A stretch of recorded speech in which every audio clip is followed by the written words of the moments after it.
Bonjour à tous et bienvenue dans cette nouvelle vidéo consacrée au cours d'algorithmique intitulée Notions d'algorithme et instructions de base. Voilà donc dans ce cours, on va voir dans un premier temps l'objectif d'algorithmique. Ensuite, je vous donnerai une petite définition du mot algorithme et celle de variables et constantes ainsi que leur déclaration dans un algorithme.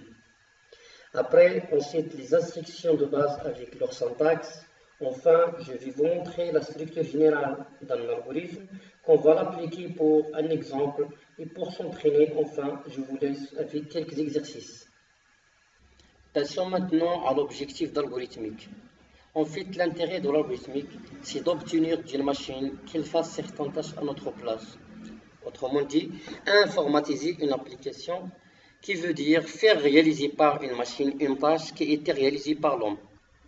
Le problème, c'est quoi alors? Le problème, c'est comment expliquer à la machine d'une façon claire et rigoureuse ce qu'elle doit faire. Pour cela, on doit lui décrire un ensemble d'opérations qu'on va appeler par la suite des instructions.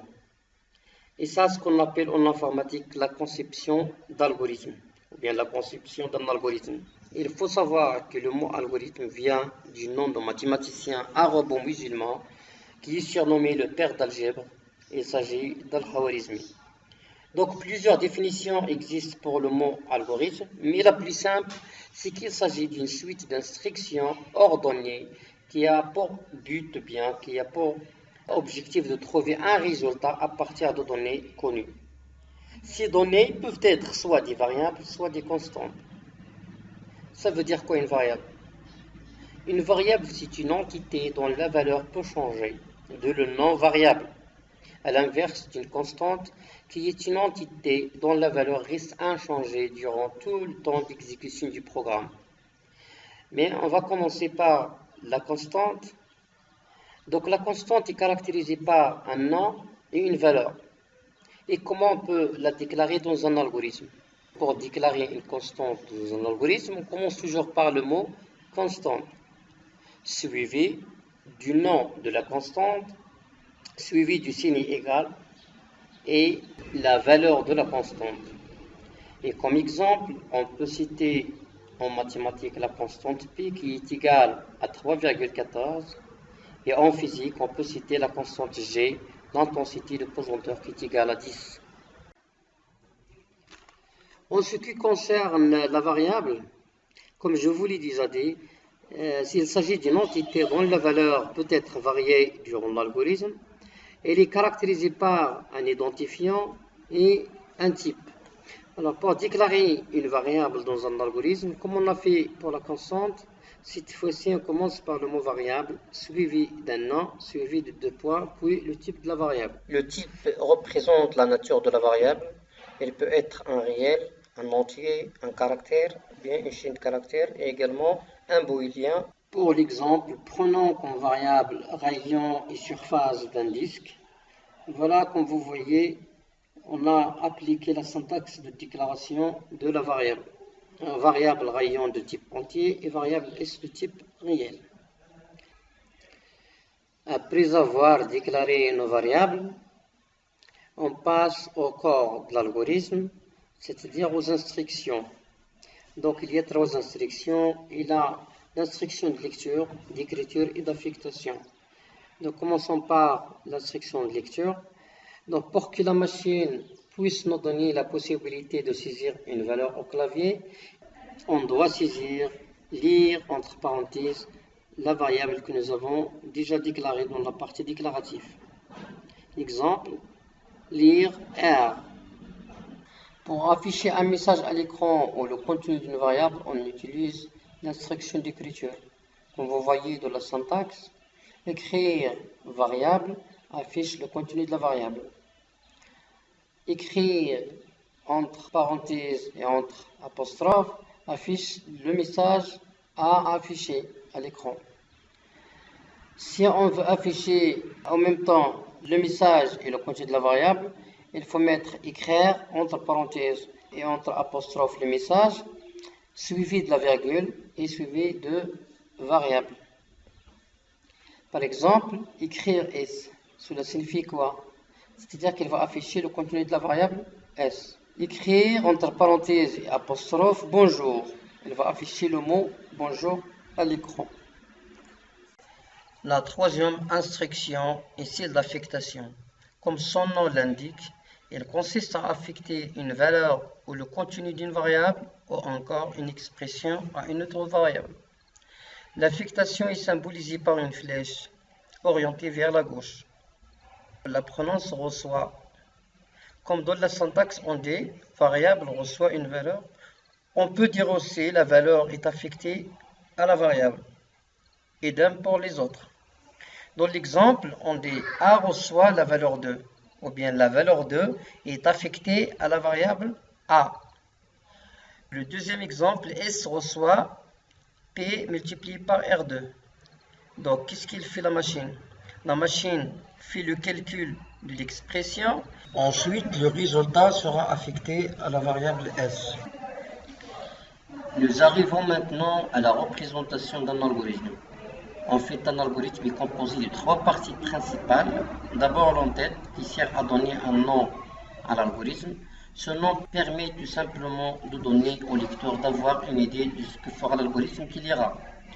En général, il faut lui donner un nom significatif. La deuxième partie est celle de déclaration, ou bien la partie déclarative. C'est dans cette partie qu'on déclare les différents objets que l'algorithme utilise. Par exemple, les variables et les constantes. La dernière partie est le corps de l'algorithme. C'est dans cette partie que sont placées les instructions, ça veut dire toutes les tâches à exécuter par la machine. Donc cette partie est délimitée par les mots début et fin.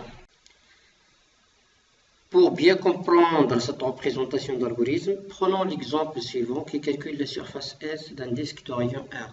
Commençons tout d'abord par l'entête qui est identifiée par le mot algorithme suivi d'un nom significatif, comme dans l'exemple surface disque.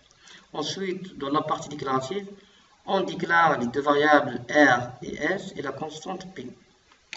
Passons maintenant à la partie corps, dont on affiche tout d'abord avec l'instruction d'écriture le message qui demande d'entrer une valeur pour le rayon, suivi de l'instruction de lecture de variable R pour qu'on puisse saisir une valeur au clavier. Ensuite, on utilise l'instruction d'affectation pour attribuer la valeur de l'expression de pi multiplié par le carré de rayon à la variable S. Enfin, il ne reste qu'à afficher le contenu de la variable surface en utilisant l'instruction d'écriture. Finalement, la fin de l'algorithme est indiquée par le mot fin. Donc, pour terminer notre cours, on passe aux 4 exercices. Le premier exercice concerne l'algorithme qui calcule le poids d'un corps solide de masse M. Le deuxième exercice concerne l'affichage. C'est un algorithme qui affiche un message à l'écran. Par exemple, bonjour, tronc commun, lettre. Le troisième exercice, donc il s'agit d'un algorithme qui calcule la somme de deux entiers A et B. Le dernier exercice concerne un algorithme qui calcule la surface d'un carré de côté X. Je vous laisse maintenant avec la correction de ces exercices.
En conclusion, tous les algorithmes que nous avons cités dans ce cours ne présentent aucune condition. Il appartient alors aux structures séquentielles. Pourtant, il y avait une autre structure nommée conditionnelle que nous allons voir dans les prochaines vidéos. La vidéo touche à sa fin. Merci de m'avoir suivi et à bientôt.